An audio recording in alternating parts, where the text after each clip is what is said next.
Oh, sorry. Nope, you're good. I need it right quick. No, that's all right. That's all right.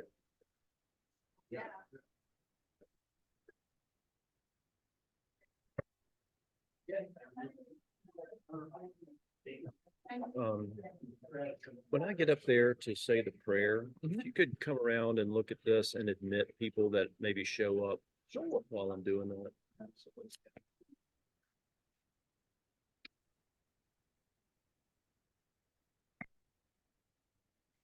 Hey, Mike. Yes. Mike, so I have the lesson here in front of me. I've got you in a small square off to the side, so I can't see me. Just make Okay. it sure I'm centered and You are centered and looking great. okay. Thanks. Let me just practice the screen share and see, make sure that that works. Yeah, hold on.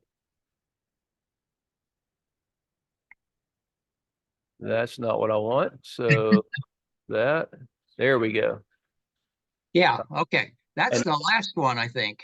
Now, can you see everything? Yeah, I can see that. Yep. Although that's the end of the slide, right? Not the Yeah, beginning. that's the last one. I'll get the, Okay. I'll That's get the right one up when we start. Okay.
Wider angle lens on there.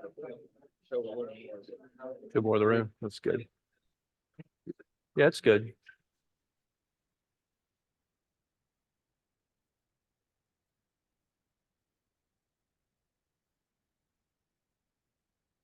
Yeah, so Dale, we think we have the microphone situation a little better so you can hear the questions at the end, but if you don't, just let me know and I'll repeat them for you. Okay. I'm hearing you very clearly. Good.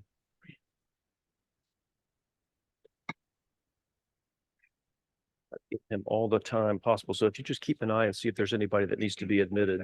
Yeah, yeah. Oh, you know what? I need to do this one thing. Go back to the full screen again.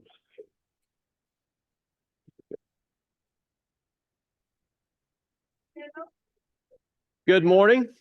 It's good to have everybody back with us this morning and still coming in the doors. So want to say thanks again to Deb Schneider and her crew for getting us equipped with plenty of refreshments this morning. It's quite a crew. Do you have names for us to thank today?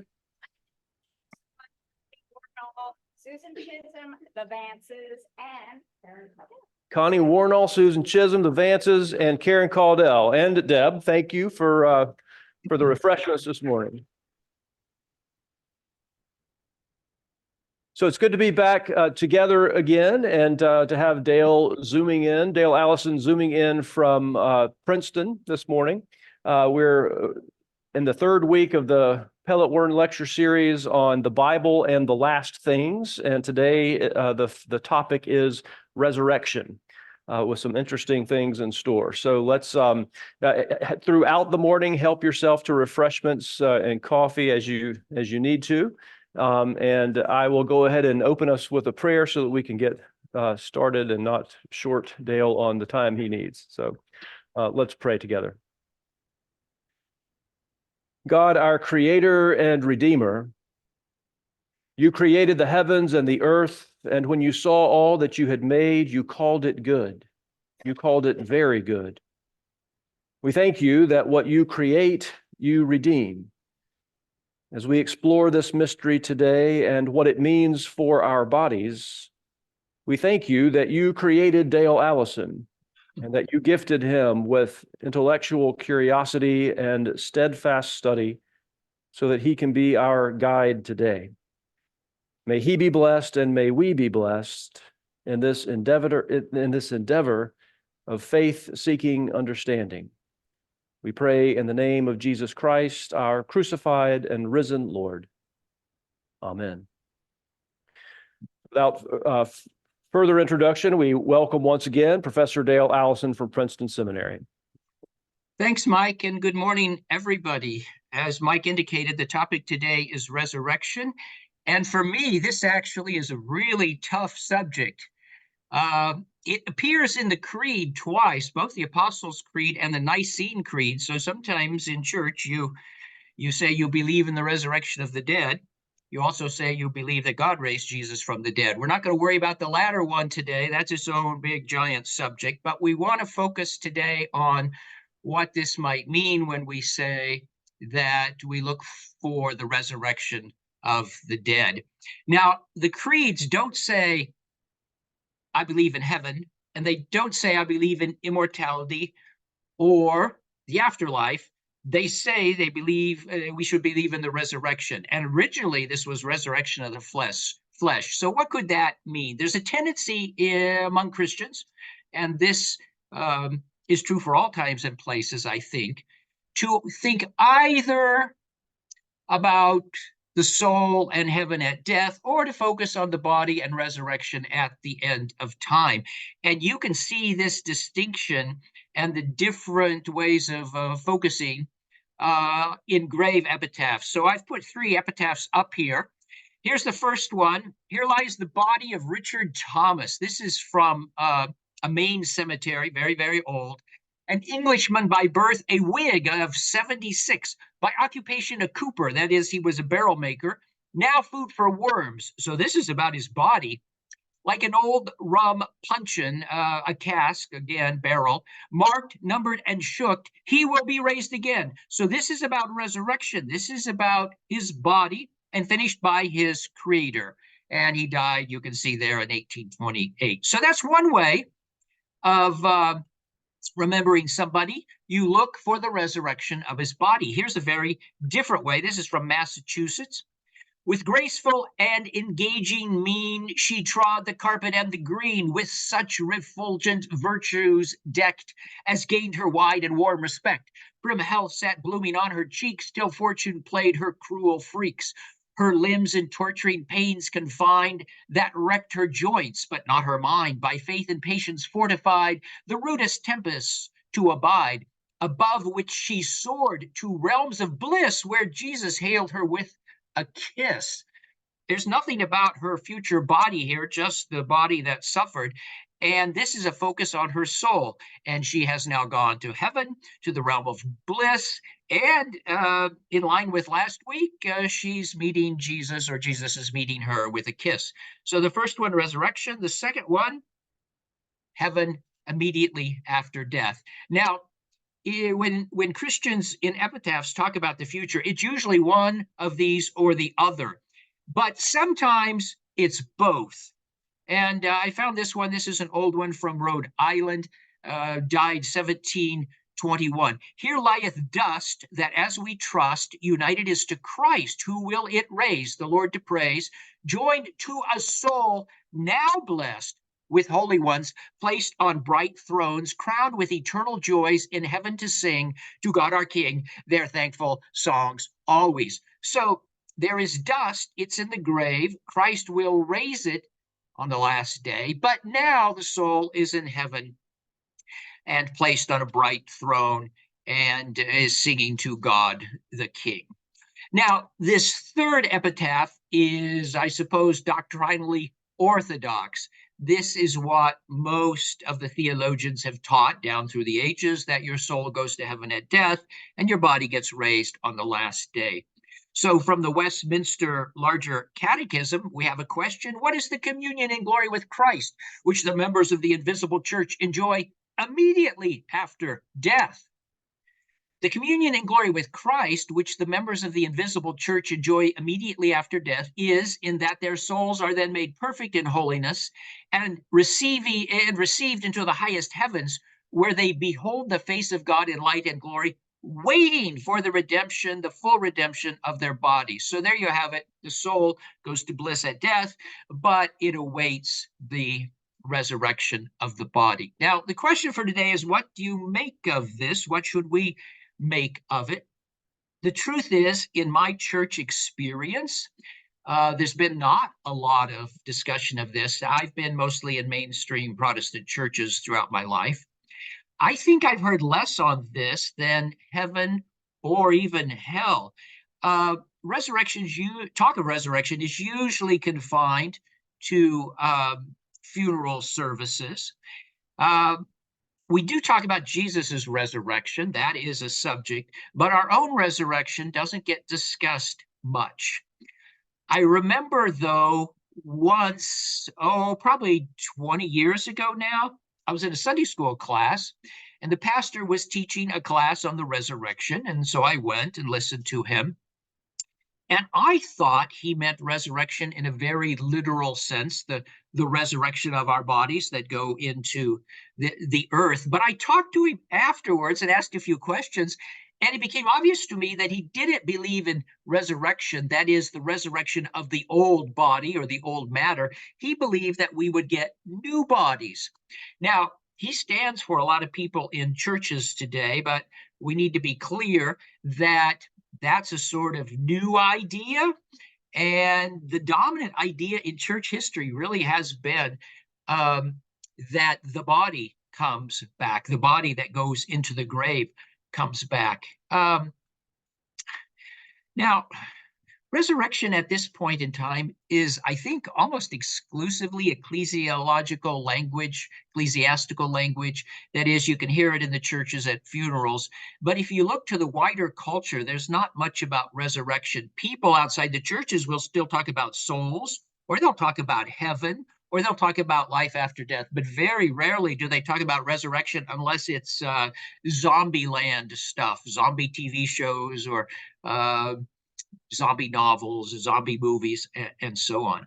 So there's not really any resurrection in the public sphere. Now, what should we make of this belief? I'm going to be honest with you all. I don't want to presume to be an expert and to know much of anything. I don't quite know what we should think. So I'm not going to be dogmatic about anything today. So here's what I've decided to do. I think these 4 questions are on your handout. So I'm going to briefly, very, very briefly, address 4 questions. How has this belief been understood historically? That is, what have most Christians believed in the past? Then secondly, why have they believed it?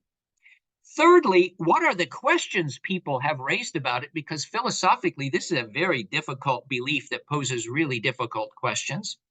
And then finally, what role might it play in our religious reflections today?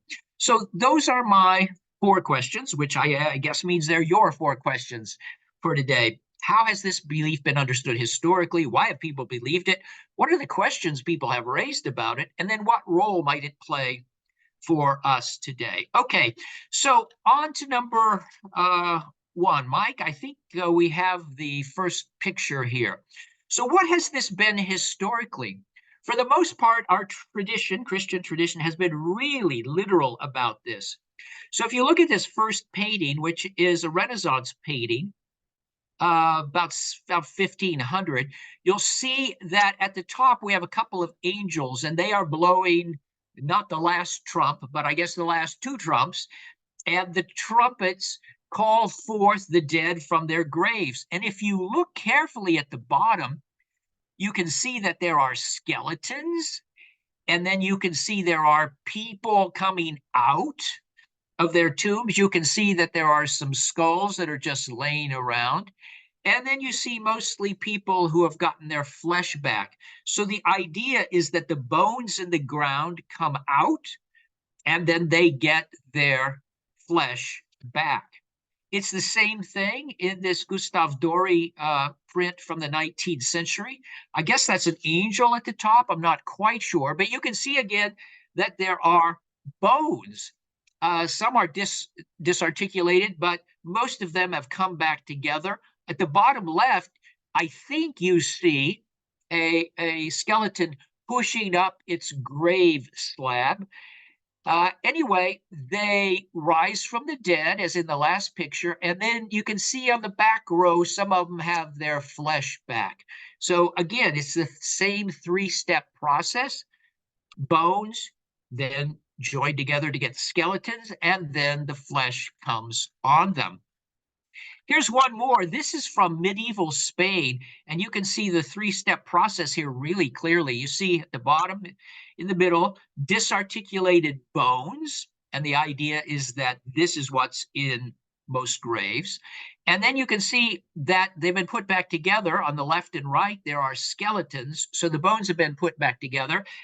And then when the people emerge from the grave, they have flesh on them. So again, a three-step process. Now, people have really understood this literally. Most of them have not understood this to be metaphor or a dramatic picture or poetical or allegorical. They've taken it very literally. I once stumbled across a text from the early 3rd century by a very grumpy church father named Cyprian, and he was writing against the use of makeup. Now, I don't wish to endorse Cyprian here. I'm all for makeup, but he hated it. He thought it was terrible, and he associated it with illicit sexual activity. And when he's discussing makeup, he says, you know, if you put makeup on your faces and then you rise from the dead, God may not recognize you because you've done so many strange things to your face. When I first stumbled across this, I just thought, this is incredible. This is ridiculous. Did he actually believe this? Well, maybe he did. Maybe he thought the end was at hand, and some of the people in his church who had been buried with makeup would rise from the dead, and they would have makeup on their faces, and then God would reject them. So he uses this idea of God not recognizing you, the natural you, in the resurrection to discourage the wearing of makeup by women in his congregation. I also ran across, from about the same time once, a passage by another fairly grumpy church father, a guy named Tertullian, and he picked up on the biblical phrase, which occurs 3 or 4 times in the Bible, that not a hair of your head or not a hair of his head will perish. This is a promise of protection. It's just a nice way of saying God will be with you and protect you. But Tertullian looks at it and says, you know what? In the resurrection, you'll get all your hairs back, even the ones that have fallen out. See, people like me will get all our hair back. Isn't that great? Now, again, I think this is bizarre, but these were 2 very important early Christian thinkers, and they're taking this very, very, very literally. Most theologians down through the centuries have taken this doctrine so literally that they have discouraged cremation. They have thought this is destroying what God will raise up on the last day. And actually, scruples about this endured until the 20th century. It was only in the 20th century that the Anglican Church, about the middle of the 20th century, maybe the 40s and 50s, that the Anglican Church said it's okay to cremate bodies. And the Roman Catholic Church said it's okay to cremate bodies. But you can find lots of theologians before the 20th century who say, you know, we shouldn't do this. Now, there are more ways of illustrating how literal this belief has been. There was an old tradition in Europe of burying people so they faced the east. Mike, you have this next picture. Now, this is not a medieval picture, but when Jesus returns, he'll be coming, according to tradition, from the east. So you want to bury people so that when they rise up, their faces are facing east. Isn't that strange? I think it's exceedingly strange and weird. I also ran across the tradition about the Armenian Christians. Now, these aren't Protestants, they're not Catholics, they're Eastern Orthodox Christians. And apparently, some of them have traditionally kept all their fingernails, kept all their hair clipping, kept all their teeth, put them in a little jar or storage place and hidden it away so that they can be handy for the day of resurrection. Now, the idea here is that God is omniscient, and God knows every single little piece of dust that made you up. And even though they are scattered to the winds, God on the last day will bring those very particles and put them back together and make you as you were. Here's a bishop from the 17th century. He which numbereth the sands of the sea knoweth all the scattered bones, seeth into all the graves and tombs, searcheth all the repositories and dormitories in the earth, knoweth what dust belongeth to each body, what body to each soul. Again, as his all-seeing eye observeth every particle of dissolved and corrupted man, so doth he also see and know all ways and means by which these scattered parts should be reunited. So that's the idea. Mike, how about the next picture? Now, this idea goes way, way back. So what you're seeing here is an amazing picture from a synagogue, which is from the first half of the 3rd century. So this is a long time ago. The fellow there with all the hair is Ezekiel, and this is a rendition of Ezekiel 37. Some of you may know that's the vision of the Valley of Dry Bones. And this vision of Ezekiel, which was understood to be about the resurrection on the last day, was combined in the Jewish mind or with the rabbis, with Jewish teachers, with a text from Zechariah 14, which is about the last day and how the Mount of Olives will split and God will come with all the holy ones. And readers put these together and said, oh, okay, we know what's going to happen. The resurrection is going to take place at the Mount of Olives. So what you see here is you see Ezekiel prophesying the resurrection of the dead. You can see that there are body parts here. And you can see the little house on the right. That means there's been an earthquake. And this works like a cartoon. So it reads left to right, even though Hebrew reads right to left.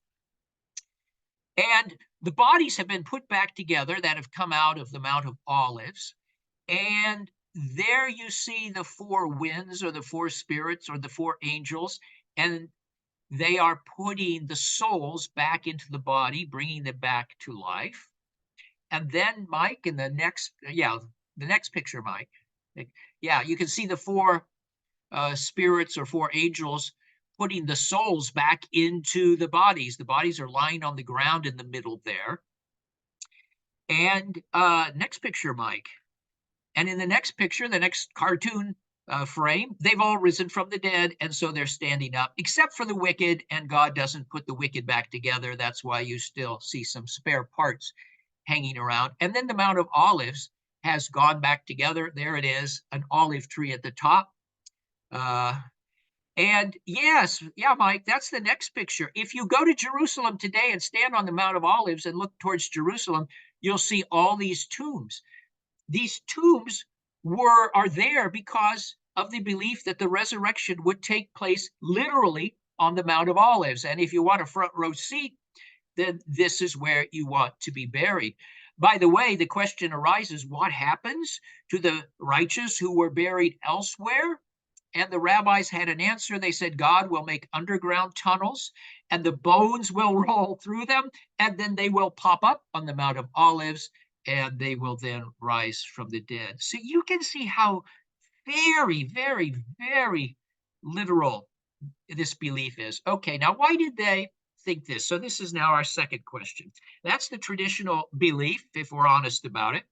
So people thought this in part because they had the impression from the Bible that resurrection would be very literal, that it would be about physical continuity, that it would be about skeletons, bones, decaying flesh. So this is Daniel. And many of those who sleep in the dust of the earth shall awake. The dust of the earth. That makes you think about graves and about what is in graves. And then there's the famous Ezekiel 37. The hand of the Lord was upon me, and he brought me out by the Spirit of the Lord and set me down in the midst of the valley. It was full of bones, and he led me round among them. And behold, there were very many upon the valley, and lo, they were very dry. And he said to me, Son of man, can these bones live?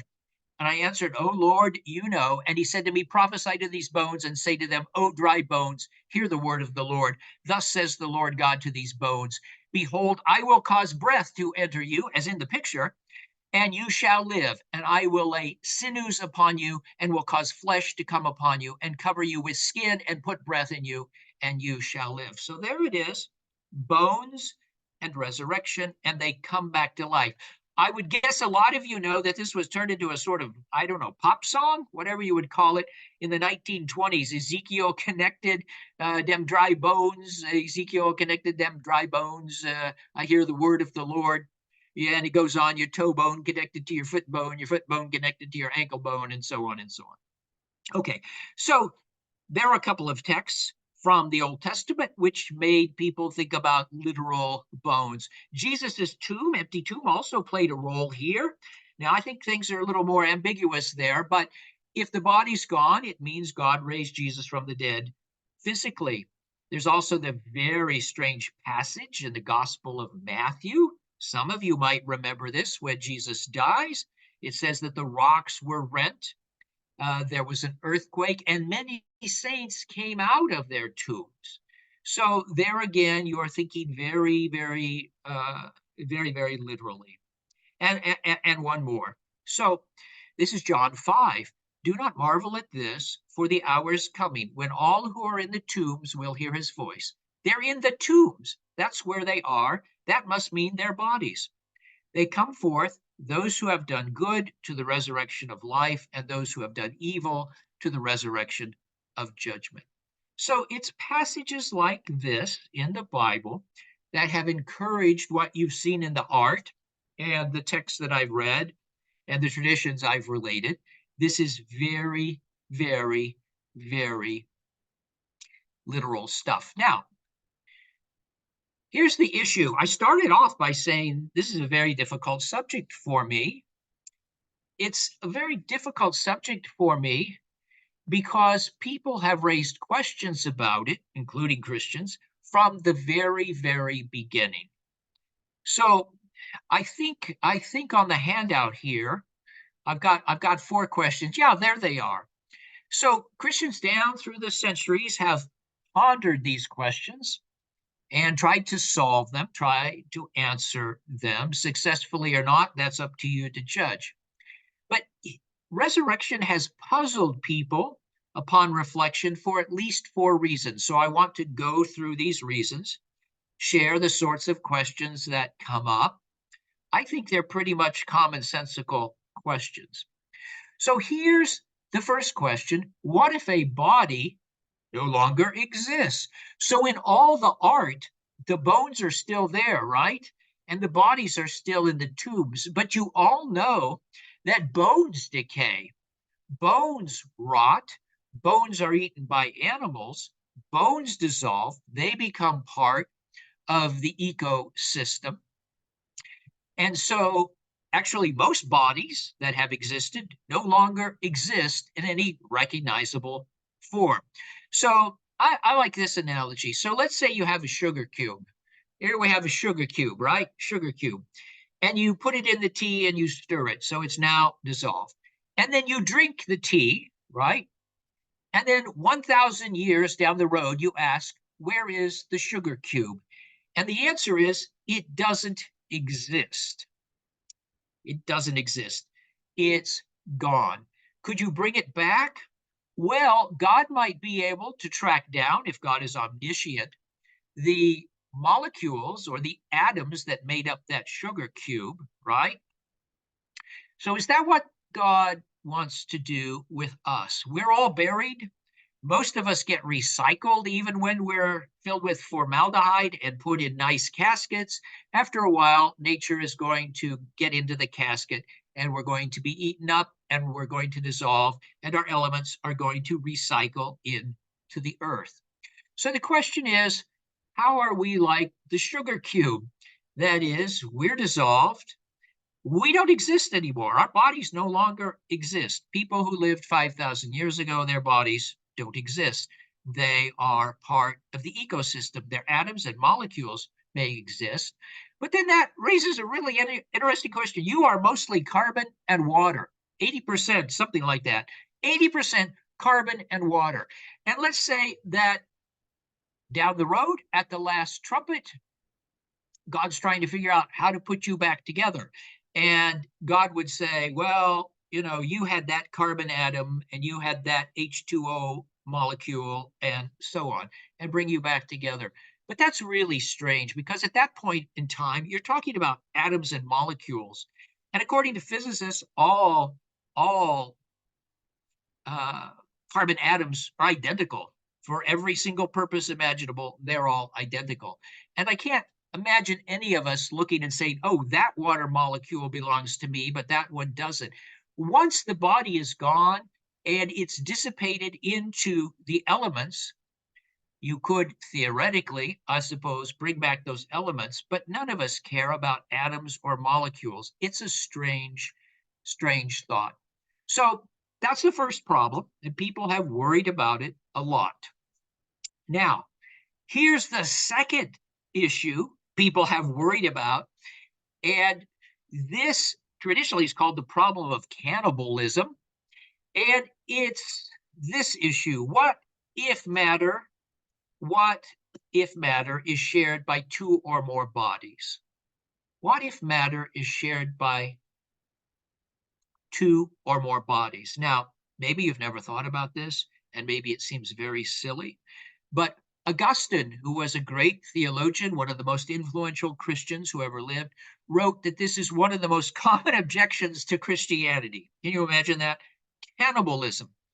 Because what the skeptics said was, well, you have a Christian, and then you have a cannibal, and the cannibal eats the Christian, and then the matter in the Christian becomes part of the cannibal, and how do you solve this problem? Well, I've never worried about this. I would imagine most people alive today haven't worried about it. But Augustine, back there in the 4th century, says this is a common objection to Christianity because Christians believe in resurrection. So what do they do with cannibalism? So I think we should just update this a little bit, and we should just observe what I observed earlier. Matter is always being recycled and shared. So let's say that you have a sailor, and the sailor dies at sea, and he gets a burial at sea. So he goes down to the bottom, and then he's eaten by fish. And let's say some of those fish are caught and then eaten by somebody. And so that's sort of indirect cannibalism, isn't it? And then the question becomes, well, if the matter was in the first person and now the matter is in the second person, to whom does it really belong? Now, you can spin out scenarios like this all day. Let's say you're buried near an apple tree, and the apple tree sends out its roots, and the apple draws nutrients from you, some of your water, some of your carbon, some of your phosphorus, and so on, and then uses it to make apples. And then someone comes along and eats an apple, and they're, in effect, ingesting parts of you. So the matter that becomes part of them, but was part of you, to whom does it belong? You can get really silly here if you want to. What if you're buried in a wheat field and the wheat draws on your body, it recycles it, and then somebody turns the wheat into bread, and the bread is for the Eucharist, so everybody's eating you for the Lord's Supper. Okay, so the point here is people have really puzzled about this. What do we do with all the shared matter? The truth is most of the matter in my body and your body right now has probably been through all sorts of animals and other human beings. So to whom does it belong? Who is its rightful owner at the resurrection of the dead? It can't go to more than one body. Here is the third issue, and it's what matter constitutes your identity, our identity. You know that your body is constantly changing. You probably heard it said that none of the matter you have now is the same that you had 7 years ago, or another version of that is 10 years ago. I've looked into this, and they've decided that some of the neurons in the cerebral cortex are there with you for life, and apparently there's some heart tissue that's there for life. But everything else is changing. Everything really does turn over every 7 or 10 years. So what is the real you? And is it the matter you had 20 years ago, or the matter you're going to have 10 years ago from now? And believe it or not, theologians have worried about this and tried to figure out what are the essential parts that we really need. Do you get back the matter you had at death, or the cells you had all your life? There really are difficult questions here, right? The Jewish rabbis solved it this way because they knew bodies dissolved and disintegrated, and they knew Ezekiel was talking about bones. So they said, oh, there's one bone. They called it the Lutz bone. We called it the Cossack's bone. They said, you can't break it. You can't dissolve it. It's always the same, which is false. And God will use that if that's all that's left to bud a new body. All right. Here's the fourth question. What parts and organs do we need if we are immortal? If you're immortal, if you're never going to die, you don't need to eat. If you're never going to die, nobody's going to die, you don't need to reproduce. You need your kidneys, your digestive organs, your immune system. Just about everything in your body, if you think about it, is designed for your survival and reproduction of the species. And if you're immortal, so you're not worried about reproduction of the species, and you're not worried about getting sick and so on, almost everything you have seems to be irrelevant. So people have also, of course, fretted about this, wondered, what the heck do we do with this problem? Now, those are the questions. There are others, but I think those are the main questions people have had, and they have really bothered modern people. They bothered modern theologians and people so much that you can find in the 20th century C.S. Lewis, who's a sort of champion of evangelical Christians. C.S. Lewis, somebody we don't think of as being horribly liberal. C.S. Lewis said, the old picture of the soul reassuming the corpse, perhaps blown to bits or long since usefully dissipated through nature, is absurd. Now, I find this really striking. This sentence makes me sit up because C.S. Lewis, again, is a champion of evangelicals. He is theologically conservative for the most part. He, in fact, is thought of as being orthodox. But when it comes to this belief, the belief of the old art and the old pictures, the belief of Tertullian and Cyprian, these guys who talked about hair and makeup and so on, he just says, no, we don't believe this anymore. That's really, really interesting to me. And it's true historically, if you look at this belief for whatever reasons, it really, really takes it on the chin in the 18th, 19th centuries. And then by the 20th century, you get somebody like C.S. Lewis who just dismisses it. I think there are multiple reasons for this sort of thing.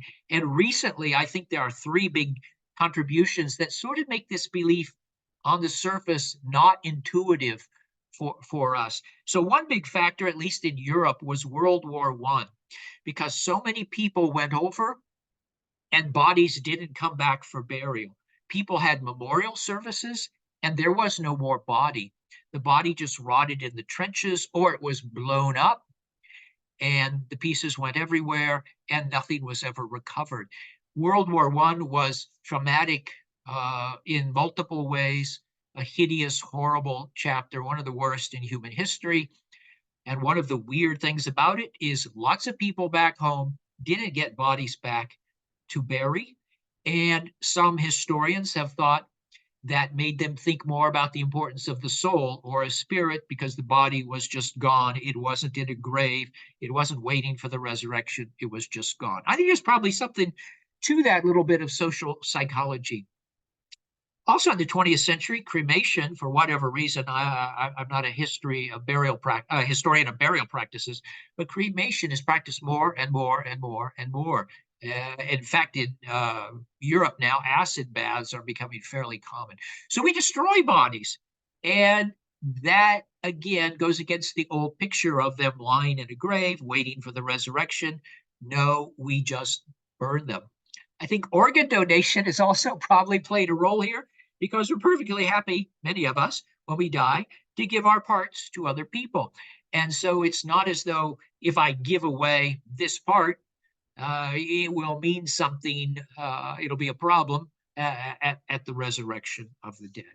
Okay, so those are some of the problems here, folks. What I'd like to stress in the few minutes I have left, the very few minutes I have left, is that the Bible here doesn't just speak with one mind. And in fact, it leads us to have puzzling thoughts. And I think Pastor Mike in his prayer referred to a mystery. So I think we have some mysterious things to deal with. So very, very briefly, the longest discussion of resurrection in the Bible is in Paul in 1 Corinthians 15. And it's really interesting. I am not sure Paul would have gone along with the traditional pictures that we've looked at. For one thing, when he talks about the resurrection body, he talks of a spiritual body. He coined this term. I'm not quite sure what he meant. Maybe it's a little bit of an oxymoron, like a square or circle. In any case, he's struggling with language. And if it's just bones and flesh popping out of the ground, he doesn't have any reason to do that. He thinks something really much stranger is going on. He's not just talking about bones and blood in the grave. You also know this because he compares the resurrection to the transition from a seed to a plant, from a seed to a plant. And you can think of a little oak seed and the contrast between that and an oak tree, and it's dramatic and large, and there's very little physical continuity between a little seed and a big giant tree. But this is the analogy that Paul is working with, which makes you think of great discontinuity. Why this illustration again if it's just bodies popping out of the ground? And the other thing Paul clearly says at the end of 1 Corinthians 15 is flesh and blood cannot inherit the kingdom of God. Flesh and blood cannot inherit the kingdom of God. Now, we don't have time to do exegesis of this, but I think, again, this means that Paul has something more than a just prosaic, literalistic understanding of what this resurrection business is. I think he thinks that there's some sort of radical transformation. And this is also clear to me from the Gospels. Jesus isn't a physical body, the risen Jesus like you and me. This is a guy who appears to be able to walk through a wall or just pop in and out. If you look at the Gospel of Matthew, when there are people in front of the tomb, the door is open, the stone is rolled away, and it's empty. So unless he's gone through a back door, he's just popped out or walked through the walls or gone into a different dimension. But it's not a body like your body or my body. It's very, very different. I think this is why people have trouble recognizing him, or why they have some of their doubts. This is why he appears and disappears. This is not just his old, mundane, physical self. Something strange and I think really mysterious is going on here. Now, at the beginning, I said, I'm not quite sure what to make of this. I'm not going to try to put all this together to you, but I would like to suggest here at the end that the doctrine of resurrection does something useful. It functions in at least 4 useful ways, right? So even if we say it's a mystery, there are aspects of this that I think are really important to emphasize and hang on to. So here's the first thing. I think resurrection within its original context was a replacement for what the Jews knew as Sheol. So we don't need to look at the details here, but the dominant conception among many ancient Jews was that when you died, you went to the realm of the dead and you were kind of like a ghost. And you existed, but you weren't really alive. You were not solid. You were expressionless. Things were repetitive. I think they got this idea from the traditional haunting ghost. Mike, I think you have a picture here. Next. Yeah, okay, that's a modern picture, but this is how would you explain it? This is something that people have seen apparently in all cultures and all times. The see-through ghost that exists but isn't fully alive. I think within its original context, resurrection was a way of saying that's not your future. Your future is the fullness of life. That's not the fullness of life. And the way they expressed this was through resurrection of the body. I think the second thing that is really interesting about this is that matter is good, creation is good, bodies are good. Again, your pastor began the prayer with reference to the goodness of creation. And the resurrection of the body is a way of affirming that. It's a way of affirming Genesis 1. It's a way of saying these are not bad things which we long to get rid of. They are good things that were made by God. Now, how physically, cosmologically, all this works out, I have no idea in the end, right? But I think that this doctrine has taught us traditionally that bodies are good, that creation is good, that matter is good, and that our goal isn't just to get the heck out of the world. The third thing I'd like to suggest here, it says their continuity of personal identity. So I think what resurrection says, in addition to the first 2 points, is that there's a place for individuality or personality beyond death. I think this is a way of saying we don't just become a drop in the psychic sea. We don't just dissolve into the great consciousness or whatever it is. I think resurrection is a way of saying that individuality or personality survives death, and that in some ways, even though we need to be remade, we ourselves leave this world and are not dissolved. We somehow survive. We don't just go back to the great cosmic sea of consciousness. So the image is always of individual human beings enjoying the world to come. I would like to affirm that myself doctrinally. And here's the last thing up there. It says what? Communal existence. So Mike, give us I think it's the last picture here. Yeah, there it is. Okay. Now that's an interesting picture. That's a fresco from, I think, about the year 1000. And what you'll see there is what you've seen in all the other pictures.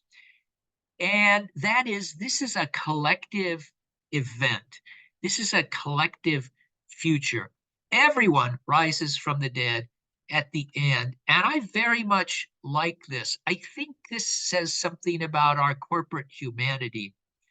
So the way I would put it is, you and I are not redeemed until everyone is, or our stories are not complete until everyone's story is complete. We are individuals, that's the third point, but we're not isolated individuals. Redemption, the future, fulfillment isn't just about me. It's not even about me and God. It's about God and us. So I like this image, this last image of multiple people all together doing the same thing. One of the ways I like to think about this is with a circle, and thinking of all of us in the circle and God at the center.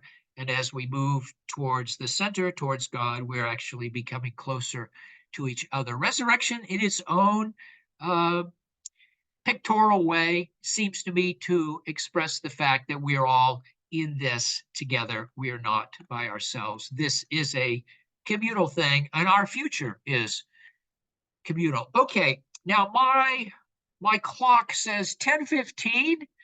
I'm going to stop there today. I'll just add, if you think this is hard, wait till next week when we talk about hell. But if there are any questions, I'll be happy to try and stumble an answer here. Well, thank you, Dale. Can you hear me? Yeah, I can hear you just fine. Okay, good. Are there any questions for Professor Allison this morning? I think he's asked a lot of them. So. We are speechless. You've given us a lot to ponder. Oh, there's one. Of course, my mom has a question. Okay.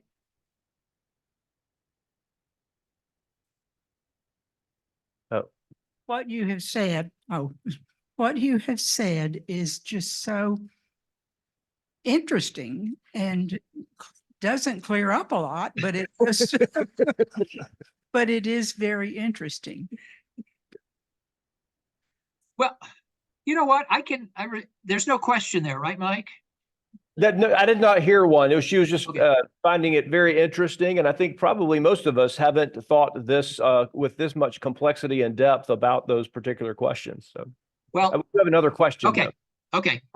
Well, I guess the one reassurance that was welcomed is that our energy in some form will live on in this earth, being used in other ways. And that's something to rejoice about, maybe.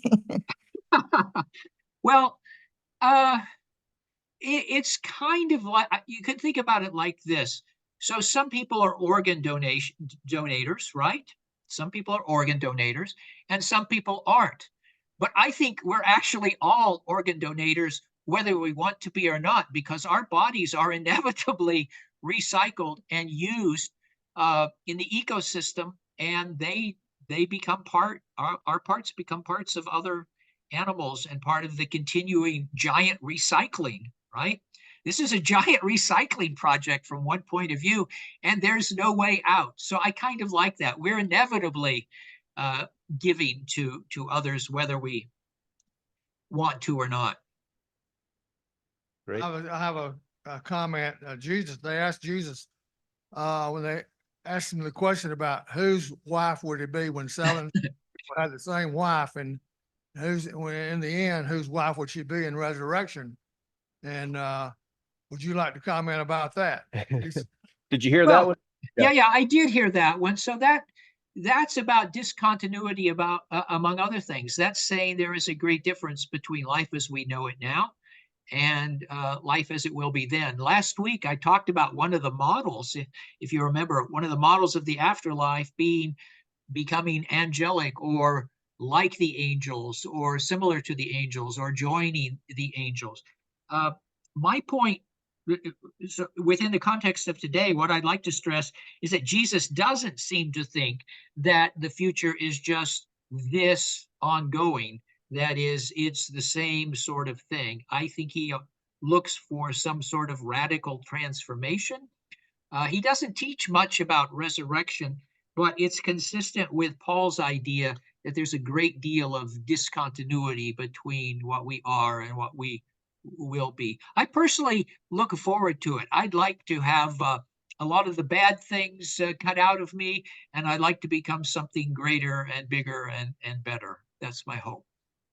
Thank you, Dale. I think we're going to need to call that a wrap for the day. We've got about 10 minutes before our worship service, but I don't know that we can say we look forward to hearing about hell next week, but we will look forward to gathering with you once again on Zoom. And thank you for all that you have shared with us today.